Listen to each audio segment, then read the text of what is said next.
सुप्रभात। परिपूर्ण मानव, यह हमारी आज की आध्यात्मिक चर्चा का विषय। परिपूर्ण मानव,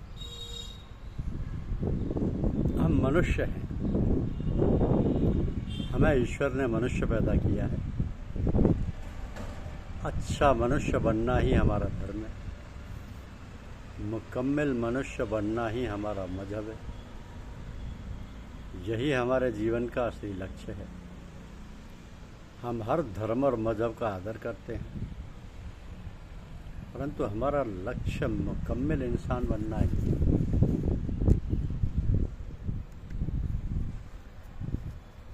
प्रत्येक शिष्य अपने गुरु से अपनी भावनाओं के अनुरूप प्रेम संबंध बनाता है और अपनी योग्यता व स्थिति के अनुसार सेवा धर्म का निर्वाह भी करता है। तो शिष्य का जो प्रेम गुरु के प्रति होता है वह परोक्ष रूप में सभी अनुभव कर लेते हैं, क्योंकि वह व्यक्ति विशेष रूप से मानसिक प्रेम करता है। उसका प्रेम वास्तव में गुरु से नहीं होता, बल्कि गुरु के शरीर से होता है। यदि गुरु से प्रेम होता तो निश्चय ही परिलक्षित नहीं होता। गुरु से तात्पर्य गुरु तत्व से है, जो व्यक्ति विशेष में मौजूद होता है। यह अत्यंत सूक्ष्म भेद है। इसके विपरीत गुरु का शिष्य प्रेम दिखाई नहीं देता और वास्तव में गुरु ही अपने शिष्य को प्रेम करता है। उनके ही द्वारा शिष्य मजबूत गुरु बंधन में सुरक्षित रहता है। तो शिष्य का सामान्य स्वभाव होता है कि अपनी इच्छा व सुविधा अनुसार गुरु के साथ व्यवहार व समीपता प्राप्त करे, अर्थात गुरु शिष्य की इच्छा व सुविधा के अनुसार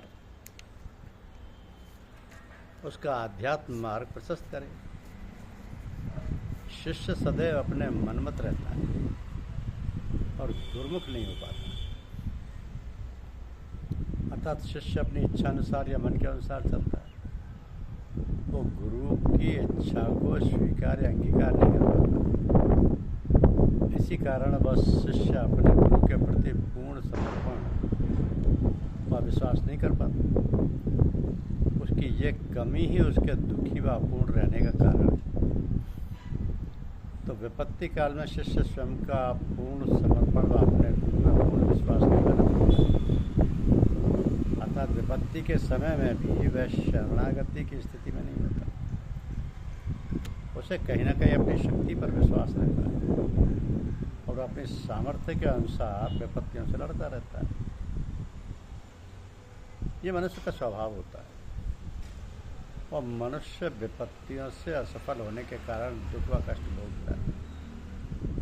एक ऐसी भी स्थिति आती है जब मनुष्य का सामर्थ्य समाप्त हो जाता है और वह असहाय व निराश होकर जीवन से छुटकारा पाना चाहता है। उसके सामने कोई विकल्प नहीं होता। तब वह स्वयं को अपने गुरु या ईश्वर के समक्ष समर्पित करके उनसे रक्षा करने की याचना करता है। उस समय उसके मनोभाव में दीनता आ जाती है और अपने आंसुओं के साथ याचना करता है। तो गुरु और ईश्वर अत्यंत दयालु व करुणा की मूर्ति होती है। वो अपने शिष्य को कभी इष्ट में नहीं देख सकते। इतना अवश्य है कि वह शिष्य के प्रारब्ध संस्कारों को कम कष्ट के साथ भुगतवा देते। इसके अतिरिक्त कष्टों को सहने की क्षमता भी वही प्रदान करते हैं। तो शिष्य को कभी कभी ऐसा प्रतीत होता है कि कष्टों के कारण उसकी सहनशीलता समाप्त हो चुकी है और अब मृत्यु ही एकमात्र विकल्प शेष है। लेकिन गुरुदेव की दया कृपा से जीवन नैया डूबने नहीं पाती और शिष्य धीरे धीरे विपत्तियों से उभरने लगता है। एक विशेष सत्य यह भी है कि जब शिष्य पर कष्टों का बोझ जैसे बीमारी, आर्थिक तंगी आदि अधिक होता है, तब उसकी आस्था विचलित होने लगती है। उसका गुरु के प्रति विश्वास भी अस्थिर होने लगता है। ऐसी विषम स्थिति में गुरुदेव शिष्य के आधार अधिक निकट होकर अपनी आत्मशक्ति से उसकी रक्षा करते हैं और उसे शक्ति प्रदान करके उसके विश्वास को बनाए रखते हैं।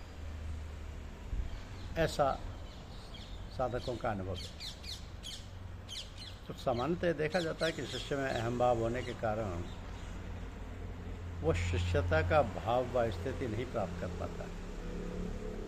वो केवल इस अहम भाव में रहता है कि गुरु का प्रिय व निकटतम शिष्य होने का गौरव उसे ही प्राप्त है। अतः उसके सभी कार्य जैसे पूजा करना, रक्षा, सम्मान प्राप्त करना इत्यादि का दायित्व गुरु का ही है और उसे कुछ भी स्वयं का प्रयत्न नहीं करना है। अर्थात वह अपने दायित्व व कर्तव्यों का भार गुरु पर डालकर स्वयं निश्चिंत हो जाता है। वो यह भी समझने लगता है कि जब तक गुरु महाराज हैं उसका कोई भी कार्य अपूर्ण व सफल नहीं होगा। यही भ्रम की स्थिति शिष्य के परमार्थ मार्ग में प्रगति अवरुद्ध करती है और वो सदैव अपूर्ण ही रहता है। इसके अतिरिक्त वो ये सोचता है कि उसके पाप, पुण्य, अच्छे बुरे कार्य या मानसिक विकास सब गुरु को समर्पित हो चुके हैं और तो वही गुरु उसके जिम्मेदार भी है। ऐसा कदापि संभव नहीं है और ना ही गुरु कभी इस प्रकार का दायित्व स्वीकार करते हैं। मनुष्य स्वयं ही अपने अच्छे बुरे कार्यों और व्यवहार का उत्तरदायी होता है। गुरु केवल शिष्य को परमार्थ पथ पर अग्रसर करके उसकी देखभाल करता है। मार्ग पर कुशलता से चलने का कार्य शिष्य को गुरु आज्ञा के अनुसार स्वयं करना पड़ता है। यह धारणा शिष्य को मजबूत बनानी चाहिए। हाँ, एक बात अवश्य है कि गुरु शिष्य को अपने पुत्र की भांति प्रेम करता है। वो कभी उसे कष्ट में नहीं देख सकता। गुरु का यह करुणा भाव ही उसे संत और महापुरुष के रूप में व्यक्त करता है। तो जब शिष्य अपनी इच्छाओं यानी मन को गुरु को समर्पित करके उनकी इच्छा अनुसार कार्य करता है तब वह गुरुमुख कहलाता है। तो इसी भाव का नियमित अभ्यास करने पर शिष्य पूर्ण समर्पण की स्थिति में पहुंच जाता है। जब शिष्य पूर्ण समर्पण को प्राप्त होता है तब वह गुरु के समकक्ष पहुंच जाता है और दोनों के मध्य केवल स्थूल शरीर का अंतर रह जाता है।